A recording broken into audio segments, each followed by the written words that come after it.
आप देख रहे हैं सिटी इंडिया न्यूज चैनल, हक की आवाज।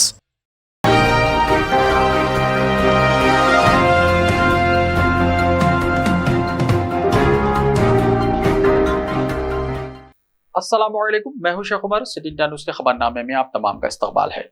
गुंटूर जाने वाली बस शोलापोश 45 मुसाफिरीन करिश्माती तौर पर महफूज। हैदराबाद के मुजाफात में पिद्दाम्बरपेट में एक बड़ा हादसा टल गया। आरटीसी की राजधानी बस में आग लग गई। ड्राइवर ने आग लगते ही फौरी तौर पर बस को रोककर मुसाफिरों को नीचे उतार दिया। इत्तला मिलते ही फायर ब्रिगेड और पुलिस ने मौके पर पहुंचकर आग पर काबू पा लिया। यह बस हैदराबाद से गुंटूर जा रही थी, जिसमें 45 मुसाफिरीन सवार थे। चंद ही लम्हों में बस पूरी तरह से जलकर खाकिस्तान हो गई। इब्तिदाई तौर पर इस बात की तस्दीक की गई कि हादसा एसी में आग लगने की वजह से पेश आया। इस हादसे में किसी को नुकसान नहीं पहुंचा। पुलिस की जानिब से मुकदमा दर्ज कर लिया गया है और तफ्तीश जारी है।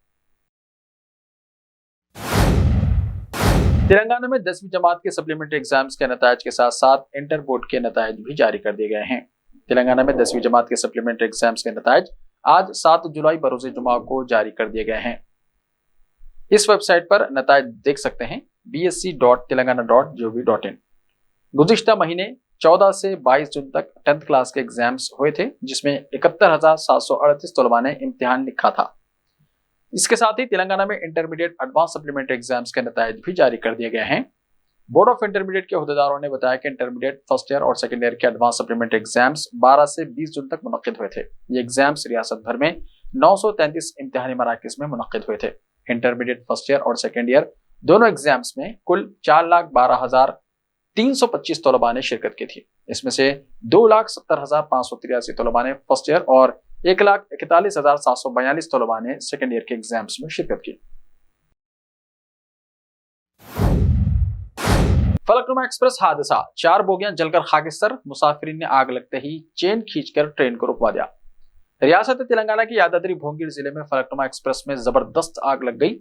जिले के पगड़ीपल्ली बोपाईपल्ली के दरमियान बंगाल से सिकंदराबाद आने वाली फलकनुमा एक्सप्रेस के 2 डब्बों में आग लग गई। जैसे ही मुसाफिरों ने देखा और जंजीर खींची, पायलट ने फौरी तौर पर ट्रेन को रोक दिया। ट्रेन के डब्बे में सवार मुसाफिर ट्रेन से उतर गए, जिसके नतीजे में बहुत बड़ा जानी नुकसान टल गया। लेकिन आग बुझाने वाले अमले के पहुंचने से पहले ही बाकी बोगियों में आहिस्ता आहिस्ता आग फैल गई, जिसकी वजह से इलाके में धुआं भर गया। हुक्काम ने बताया कि आग लगने से 4 बोगियां मुकम्मल तौर पर जल गई। साउथ सेंट्रल रेलवे के जनरल मैनेजर अरुण कुमार जैन ने सिकंदराबाद से मौके पर पहुंचकर सूरत हाल का जायजा लिया। फायर ब्रिगेड के अमले के पहुंचने के बाद आग पर काबू पा लिया गया। बोगियों का लिंक हटा दिया गया और दूसरी बोगियों को आग लगने से रोक दिया गया। Mohammed Tanveer Telangana state industrial development corporation के चेयरमैन हुए मुकर्रर।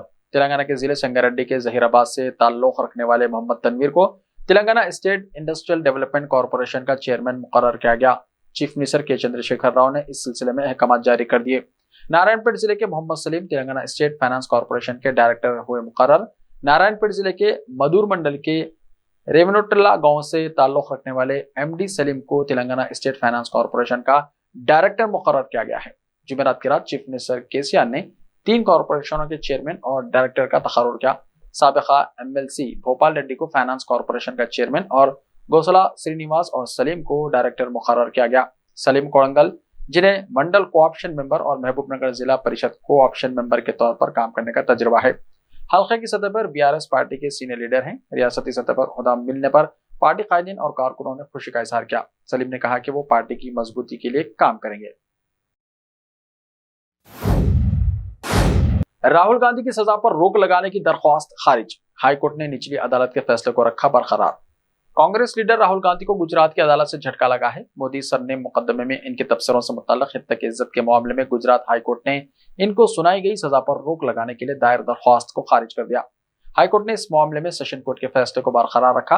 दरअसल 2019 में कर्नाटक में लोकसभा इंतखाबात के दौरान कांग्रेस लीडर राहुल गांधी ने पीएम मोदी से मुतल्लिक एक मुतनाज़ा बयान दिया था। हित की इज्जत का मुकदमा दर्ज होने के बाद राहुल गांधी को 23 मार्च को इस केस में कसूरवार पाया गया और इन्हें 2 साल कैद की सजा सुनाई गई।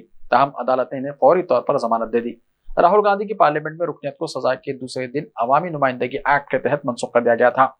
कांग्रेस पार्टी ने राहुल गांधी की रुकनियत मनसूख करने के लिए मुल्क भर में तहरीक शुरू कर दी है। यही नहीं, राहुल गांधी को रुकनियत खत्म होने के बाद सरकारी रिहायशगाह खाली करने का नोटिस दिया गया था। राहुल गांधी ने भी इसके बाद अपना घर खाली कर दिया और अपनी मां सोनिया गांधी की रिहायशगाह पर रहने चले गए। साथ ही कांग्रेस ने कहा कि राहुल को यह सजा अडानी मामले पर हुकूमत को घेरने के लिए दी गई है।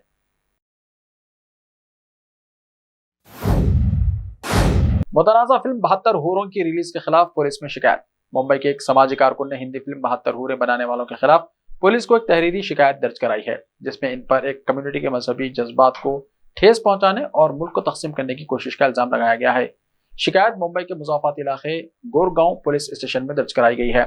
शिकायत कुरिंदे के वकील अली काशिफ खान ने बताया कि समाजी कारकुन ने central board of film certification यानी CBFC को एक अलग शिकायत जमा कराई है, जिसमें फिल्म की नुमाइश पर पाबंदी का मुतालबा किया गया है। संजय पूरन सिंह चौहान की हिदायतकारी में बनने वाली ये फिल्म 7 जुलाई को रिलीज होने वाली है। पुलिस ने कहा कि इन्हें शिकायत मौसूल हुई है, लेकिन अभी तक कोई FIR दर्ज नहीं हुई है।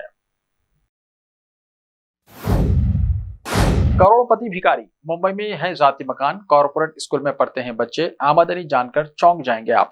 बहुत से लोग सड़कों पर signal, bus stand, railway station के अलावा मसाजिद और मंदिरों के पास भीख मांगकर जिंदगी गुजारते हैं। क्या आपने कभी सोचा है कि भीख मांगकर जिंदगी गुजारने वालों में से बास करोड़पति भी हैं? आपको यह जानकर ताज्जुब होगा कि रियासत महाराष्ट्र के एक शख्स ने भीख मांगकर करोड़ों रुपए जमा किए हैं और इसने जायदाद भी खरीदी है। मुंबई से ताल्लुक रखने वाला भरत जैन भीख मांगकर जिंदगी गुजारता है। खानदान के माली हालत की वजह से इसने अपनी पढ़ाई दरमियान में ही रोक दी थी। इसके बाद वो भीख मांगने लगा। वो मुंबई की सड़कों पर भीख मांगा करता था।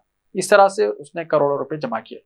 अपने बच्चों को वो कॉर्पोरेट स्कूल में तालीम दिलवा रहा है, साथ ही वो डुप्लेक्स मकान में रहता है। इसके अलावा इसने मुंबई में कई जगह जायदादें भी खरीदी हैं। साथ ही इसने रियल एस्टेट में भी सरमायाकारी की है। इसका शुमार दुनिया के दौलतमंद भिखारियों में होता है।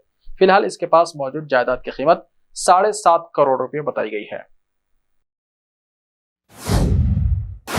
राहुल गांधी हित तक इज्जत मामला, हाईकोर्ट का एहतराम करते हैं लेकिन गलत फैसले को सुप्रीम कोर्ट में चैलेंज करेंगे। गुजरात हाईकोर्ट की तरफ से कांग्रेस के साबिक सदर राहुल गांधी के खिलाफ हित तक इज्जत के मुकदमे में सजा पर रोक लगाने से इनकार करने के फौरन बाद पार्टी ने कहा कि वो अदालत के फैसले का एहतराम करती है और अब सुप्रीम कोर्ट में अपील करेगी। ये मामला राहुल गांधी के मोदी कुनियत पर तबसरे से जुड़ा हुआ है।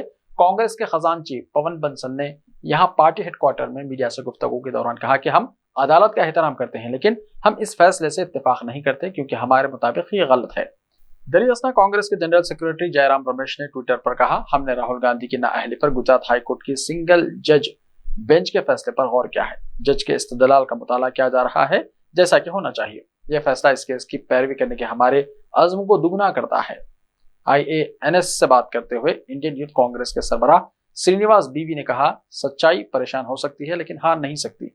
हमें सुप्रीम कोर्ट पर भरोसा है क्योंकि सब जानते हैं कि राहुल गांधी को सजा क्यों दी गई। दरअसल राहुल गांधी ने अडानी ग्रुप और शेल कंपनियों में उनके 20,000 करोड़ रुपए का मसला उठाया, इसीलिए सजा दी गई। कांग्रेस लीडर का यह तबसरा उस वक्त आया जब गुजरात हाईकोर्ट ने सेशन कोर्ट के उस हुक्म को बरकरार रखा जिसमें राहुल गांधी के मोदी कुनियत की रिमार्क के खिलाफ हित की इज्जत के मुकदमे में उनकी सजा पर रोक लगाने से इनकार कर दिया था। दरअसल कांग्रेस के सैकड़ों कारकुनान यहाँ कांग्रेस हेडक्वार्टर पर जमा हुए हैं और मरकज की बीजेपी हुकूमत के खिलाफ नारे लगाए। कांग्रेस हेडक्वार्टर पर सिक्योरिटी के इजाफी इंतजाम किए गए थे। ऐसे ही ताज़ा तरीन खबरों के लिए देखते रहिए सिटी इंडिया टीवी। तो मिलते हैं कल, तब तक के लिए अपना ख्याल रखिए। अल्लाह हाफिज।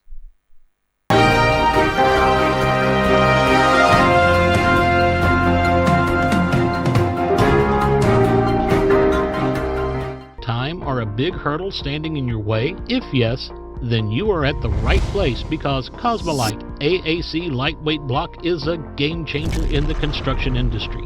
Our innovative technologies and highly experienced team can help your dreams come true. With our proven strategies, Cosmolite AAC block cuts down the requirements of steel and cement by 20%, saving 30% on construction costs and reducing construction time by 25%. Major builders and contractors have already switched over to Cosmolite AAC blocks because of the structure saving. Acoustic insulation, faster construction, lightweight, waterproof workability and flexibility, earthquake resistance, and pest resistance. Cosmolite is all set to emerge as South India's most preferred brand in AAC lightweight block. So, what are you waiting for? Let's build with Cosmolite and stay happy because we don't only build structures, we build happiness. Cosmolite, light up your life. Malabar gold and diamonds, यहाँ आपको दुनिया में सबसे शानदार सोना, अलमास हीरे और अनमोल जेवरात मिलते हैं सही दाम में। मलबार फेयर प्राइस प्रॉमिस के साथ बेस्ट गोल्ड रेट, अब भरोसेमंद, खानदानी और मॉडर्न जेवरात भी। फिर से आप सबके लिए आ रहा महबूब नगर में दिसंबर 10 तारीख से मलबार गोल्डन डायमंड्स, शाह साहब भुट्टा रोड, महबूब नगर में।